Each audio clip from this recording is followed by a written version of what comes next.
December 7, 1941, Japanese pilot Shigenori Nishikaichi was flying his Mitsubishi Zero over the Pacific Ocean. The 22-year-old was escorting the bomber jets of the second wave of attack on Pearl Harbor, which targeted the Army airbase of Bellows Field. On the way back to the aircraft carrier, the Japanese group was met by a squadron of American P-36 Hawks. Although the Mitsubishi Zeros were a far superior aircraft, they no longer had the element of surprise on their side. Nishikaichi was hit immediately after taking down a Hawk. The fuel tank of the aircraft started leaking profoundly through a bullet hole. The carrier was over 200 miles away, and the plane wasn't going to make it. Nishikaichi had to perform an emergency landing on whichever island was closest to him. The Japanese fighter pilot thought he had crash-landed on a deserted Hawaiian island, but he was wrong. He was about to incite a violent rebellion, one which has remained in relative obscurity until recently. It was a frightening incident of an enemy soldier running amok on American soil, and an event that would contribute to the eventual incarceration of thousands of Japanese Americans living in the United States.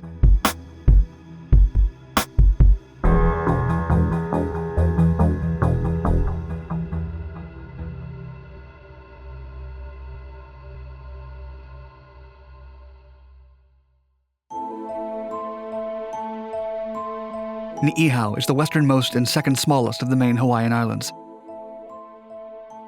It has been privately owned by the Robinson family since 1864. During World War II, the owner was Elmer Robinson, a Harvard University graduate who was fluent in Hawaiian.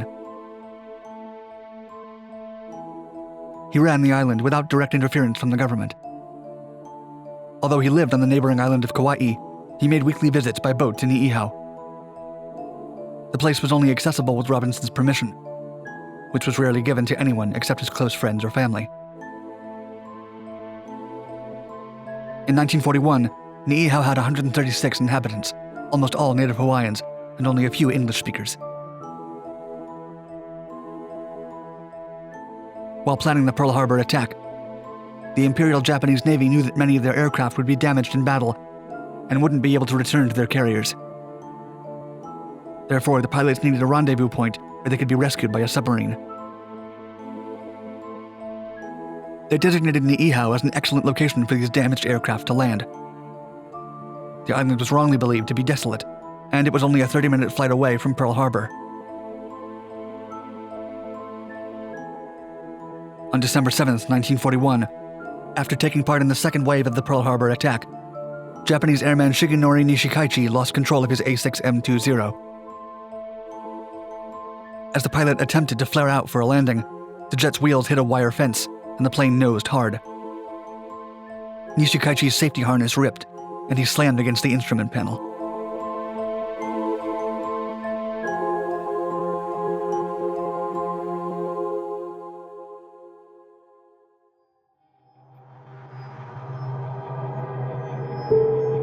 The Japanese pilot crash-landed on the island of Niihau, in a field near where native Hawaiian Howard Kaleohana was standing. Born in 1912 and educated on the Big Island of Hawaii, Kaleohana first traveled to Niihau in 1930 to visit his sister. But he remained on the island, where he eventually married and had kids, becoming one of the few natives fluent in both English and Hawaiian. Kaleohana was unaware of the Pearl Harbor attack, but knew that the relationship between Japan and the US had been bad for a few years. When he recognized Nishikaichi's plane as Japanese, he seized the day's pilot's firearm and personal documents before he could attack. When the Japanese soldier awoke, Nishikaichi asked Kaleohana in broken English if he was Japanese. The native Hawaiian took the pilot into his home, where his wife served breakfast to the unlikely visitor. It became apparent that Nishikaichi and Kaleohana wouldn't be able to communicate. So Kaleohana summoned Ishimatsu Shintani, a 60-year-old beekeeper, to help. But Shintani was not happy to translate for the pilot. He had lived in Hawaii for over 40 years and had raised a family there. Still, citizenship grants at the time weren't given to immigrants in Hawaiian territory. Knowing this, He was incredibly nervous about the unusual situation. After speaking briefly with the pilot, his face went pale, and he left the house without giving Kaleohano useful information.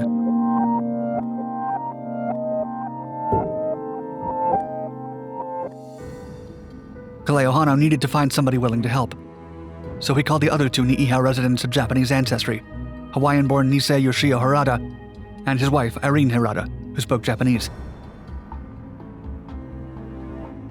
When the pilot informed them of the Pearl Harbor attack, the couple chose to keep the information a secret. This was the beginning of a sellout that would cost them and the nation significantly.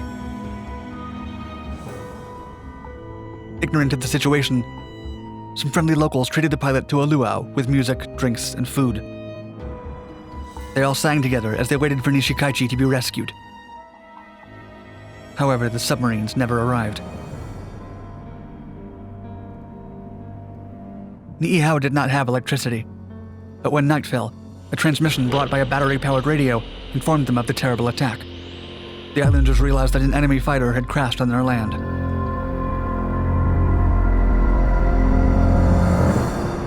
Elmer Robinson, the island's landlord, only made weekly visits to the island, and had appointed Yoshio Harada as the resident superintendent a few months prior.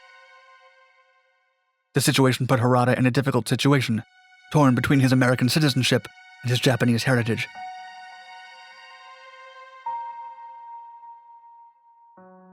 Nishikaichi stayed the night in the home of John Kelly, the luau host, along with Mr. and Mrs. Harada. The morning after, the pilot was taken to Key Landing, near the northern tip of the island, where Robinson made his weekly inspection visits. After Robinson failed to appear on December 8th, because of newly imposed wartime restrictions hindering boat traffic from Niihau and Kauai, the Haradas offered to house Nishikaichi.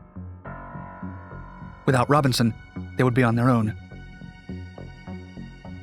The Niihauans agreed that one of them would be stationed outside the house, taking shifts to ensure that someone was always on watch to guard the dangerous enemy.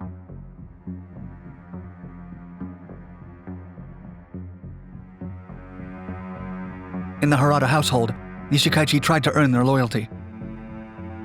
He gradually won over Yoshio, and after some reluctance, his wife Irene. They both agreed to help him. On December 11th, the Haradas let Shintani, the beekeeper, in on their plan. The three of them talked privately at the Harada house. The following morning, Shintani knocked on Howard Kaleohano's door and demanded the pilot's documents and gun back. But Howard refused. The Haradas realized that Shintani wasn't going to be of much help. They were determined to proceed with Nishikaichi's new plan. Death with honor, prevalent amongst Japanese soldiers.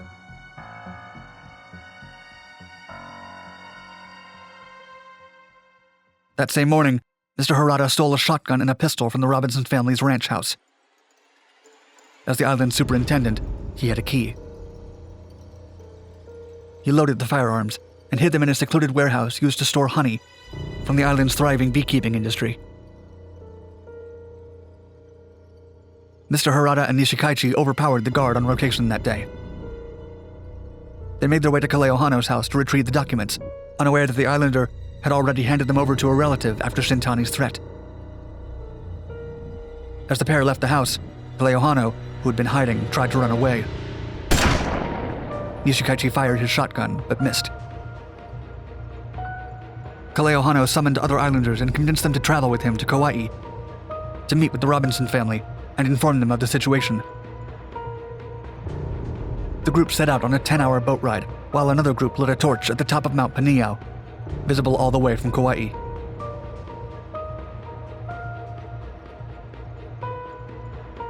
On the night of December 12th, Nishikaichi and Harada attacked the town, taking several hostages. They demanded that Kaleohano surrender to them and that the documents be handed over.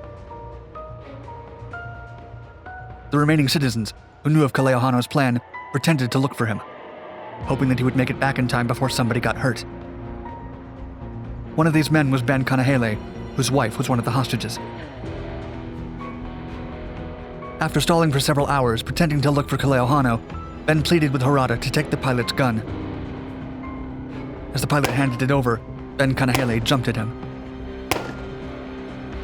but Nishikaichi was fast and shot him 3 times. The enraged Kanahele threw the pistol against a stone wall. At the same time, Mrs. Kanahele grabbed a rock and struck the Japanese pilot several times. Finally, her husband pulled a knife and ended the attack. Seeing his plan fail miserably, and knowing the consequences he would face as a traitor, Harada turned the shotgun on himself.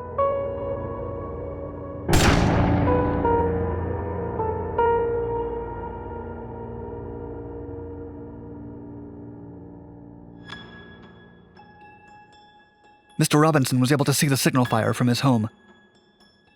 He was astounded when he received a phone call from Kaleohano in Waimea. For days, he had been trying to send a Kauai military boat to the island.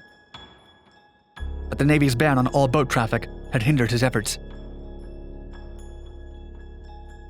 After being briefed on the situation, the Navy finally approved a rescue mission on Niihau Island.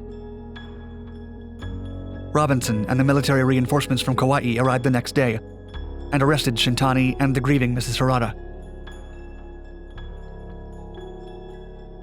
For his part in the Niihau Incident, Ishimatsu Shintani was taken into custody and interned on the mainland for the rest of the war. He blamed Japan for his actions. After the post-war repeal of racial barriers to immigration, he eventually became a naturalized American citizen in 1960. Irene Harada lost her husband and her freedom on the same day. She was jailed and transferred to a military prison on Oahu. The woman was released in late 1944 and returned to Niihau. Ben Kanahele recovered from his injuries and was later awarded the Purple Heart and Medal for Merit. The actions of the Niihauans of Japanese ancestry were written down in a January 1942 Navy report as evidence of the likelihood that these people would favor their ancestry over their citizenship. With the nation in an uproar after the attack on Pearl Harbor, there's no doubt that the Niihau incident influenced President Franklin D. Roosevelt's administration. It promptly relocated more than 100,000 people of Japanese ancestry from the West Coast to incarcerate them in the continental U.S.